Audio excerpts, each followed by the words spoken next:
미국 라스베가스 부근의 모하비 사막 66번 도로변. 여기에 이름도 생경한 바그다르 카페가 있습니다. 이 카페는 여주인 브렌다와 그녀의 남편, 아들 살라모, 딸 필리스, 그리고 살라모가 사고를 쳐서 낳은 손자가 살고 있습니다. 카페에는 그 밖에 군 식구도 있습니다. 카페 일을 돌보고 있는 인디언 청년과 모텔을 근거지로 매춘을 하고 있는 데비, 그리고 헐리우드 출신의 삼류화가 콕스입니다. 카페 여주인 브렌다는 생활력이 아주 강한 억척스러운 여자입니다. 하지만 그녀의 남편은 카페 일에 통 관심이 없고 브렌다는 이런 남편을 아주 못마땅하게 생각합니다. 카페 일에 관심 없기는 그녀의 아들 살라모도 마찬가지입니다. 살라모의 최대의 관심사는 피아노입니다. 그는 한창 어른의 손길이 필요한 자기 아기는 내팽겨둔 채 하루 종일 피아노 연습에만 열중하고 있습니다. 한편 사춘기 딸 필리스는 항상 밖으로 나돌며 불량한 아이들과 어울립니다. 이런 가족들과 함께 사는 브렌다의 삶은 짜증으로 얼룩져 있습니다. 어느 날 이 카페에 뚱뚱한 여자가 찾아옵니다. 그녀는 야스민이라는 이름의 독일인 관광객인데 여행 도중 남편과 부부싸움을 하고 홧김에 차에서 내려 여기까지 오게 된 겁니다. 딱히 갈 곳이 없는 야스민은 카페에 달린 모텔방에서 당분간 묵기로 합니다. 브렌다는 처음에는 야스민을 못마땅하게 생각했지만 시간이 지나면서 그녀에게 친밀감을 느낍니다. 이 집 식구 중에서 야스민의 출연을 가장 반기는 사람은 아들 살라모입니다. 살라모는 상당한 피아노 실력을 갖추었음에도 불구하고 야스민이 오기 전까지 아무도 그 실력을 알아주지 않았습니다. 브렌다는 아들이 피아노를 칠 때마다 조용히 하라고 핀잔을 주기 일쑤였습니다. 그러던 어느 날 그가 피아노를 치고 있는데 야스민이 들어와 조용히 눈을 감고 그의 연주를 경청하기 시작했습니다.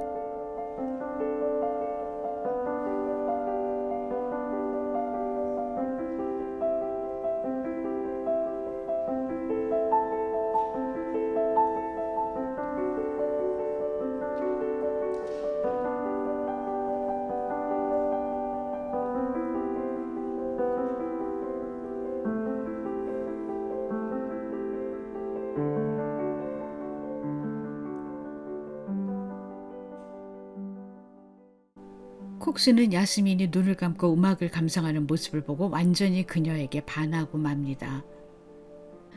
그는 야스민에게 그녀의 모습을 그리고 싶다고 하고 그날부터 야스민은 콕스의 모델이 됩니다. 콕스가 그린 야스민의 그림은 모든 사람을 뚱보로 바꾸어버리는 콜롬비아 화가 보테로의 그림과 비슷합니다. 그런데 재미있는 건 시간이 지날수록 노출의 수위가 높아진다는 겁니다. 처음에는 두꺼운 정장에 모자까지 쓰고 포즈를 취했지만 시간이 지나면서 하나씩 옷을 벗기 시작합니다. 그러다가 마지막에 전라의 모습으로 포즈를 취합니다. 이건 야스민과 콕스 사이의 벽이 조금씩 허물어지고 있다는 것을 암시하는 겁니다. 모텔에 머무는 동안 야스민은 심심풀이로 마술을 공부하고 어느 정도 실력이 쌓인 후에는 카페 손님들에게 마술 솜씨를 선보이기 시작합니다. 이것이 어느덧 운전자들 사이에 입소문이 퍼지면서 카페를 찾는 사람이 점점 많아지게 됩니다. 야스민의 출연으로 바그다드 카페는 완전히 다른 곳이 되었습니다. 흥겨운 음악과 재밌는 마술, 환한 웃음과 격이 없는 대화가 오가는 곳. 오랜 여행에 지친 사람들의 몸과 마음에 휴식을 주는 오아시스 같은 곳이 된 겁니다. 손님들 앞에서 야스민은 마술을 하고 브렌다는 노래를 부르고 살라모는 피아노 반주를 하고 콕스는 조명을 책임집니다. 모두들 자기 역할하면서 즐겁고 행복한 시간을 보냅니다. 바그다드 카페는 서로 어울리지 않는 것들이 모여 부조화의 조화를 이루고 있는 영화입니다.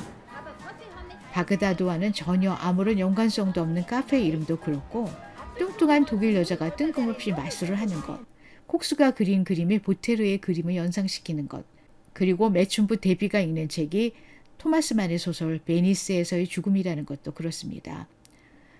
하지만 뭐니 해도 이 영화에서 가장 생경한 것은 바로 음악입니다. 여기서 살라모가 연주하는 음악은 요한 세바스찬 바흐의 평균율 클라비오 곡입니다. 모하비 사막 한가운데 먼지를 뒤집어쓰고 있는 허름한 카페와 바흐의 평균율 클라비오 곡. 쉽사리 줄긋기가 안 되는 조합입니다. 살라모는 시도 때도 없이 피아노를 칩니다. 그렇게 바흐의 음악이 뜬금없이 카페의 지루한 일상으로 끼어듭니다. 야스민이 자기가 독일인이라고 말했을 때 살라몬은 그녀에게 깊은 유대감을 느낍니다. 그가 존경에 맞이하는 요한 세바스찬 바흐도 독일인이기 때문입니다. 그는 바흐와 같은 나라 사람인 야스민이 자기 음악을 진정으로 알아주는 사람이라고 생각합니다. 이날 그가 야스민을 감동시킨 곡은 바흐의 평균인 클라비아 곡집 제1권 1번의 전주곡입니다. 바흐의 평균일 클라비아 곡 중에서 제일 유명한 이 곡은 멜로디라고 부를 만한 것이 없습니다. 그냥 8개의 음으로 구성된 분사나음이 연속적으로 펼쳐질 뿐입니다. 같은 패턴의 음형이 높이와 화음을 달리하면서 중간에 어떤 변형도 없이 고집스럽게 반복됩니다. 그 펼쳐지는 모양이 마치 물결 같습니다. 생성하는 듯하다 소멸하고 소멸하는 듯하다 생성합니다. 바흐의 음악을 들으면 늘 놀라는 것은 이렇게 반복적이고 단순한 구조에 어떻게 그토록 풍성한 음악적 가능성이 담겨질 수 있는가 하는 겁니다.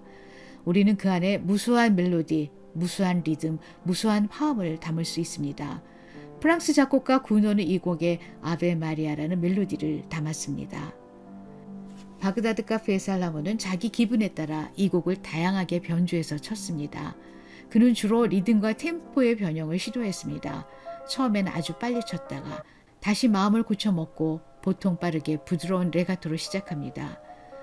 카페 식구들의 행복이 절정에 달했을 때 살라모의 바흐는 경쾌한 부점 음표로 바뀝니다. 그러다가 야스민이 떠났을 때 살라모는 아주 느리고 비통하게 이 곡을 연주합니다. 이렇게 바흐의 음악은 무한한 해석의 가능성을 지니고 있습니다. 악보에 적힌 음들은 바흐가 제시한 최소한의 외형률일 뿐입니다. 그 다음은 연주하는 사람의 몫입니다. 빠르게 칠 수도 있고 느리게 칠 수도 있으며 부드럽게 이어서 칠 수도 있고 뚝뚝 끊어서 칠 수도 있습니다. 셈 여림을 다르게 해서 칠 수도 있고 그냥 처음부터 끝까지 일정한 세기로 칠 수도 있습니다. 달콤하게 칠 수도 있고 건조하게 칠 수도 있습니다. 자의적으로 프레이즈를 만들어서 칠 수도 있고 악보에 적혀있는 대로만 칠 수도 있습니다. 흙먼지를 내고 달리는 고물차, 미국의 사막에 버려진 독일 여자, 칠이 벗겨진 허름한 카페, 고장난 커피 기계, 삶에 지친 가난한 흑인 가족, 문신, 피아노, 요한 세바스찬 바흐의 초상화, 폐차에 사는 삼류화가, 누드 모델이 된 뚱보, 보테르풍의 그림, 하늘을 가르는 부메랑, 베니스에서의 죽음을 읽는 매춘부, 마술, 그리고 요한 세바스찬 바흐의 음악.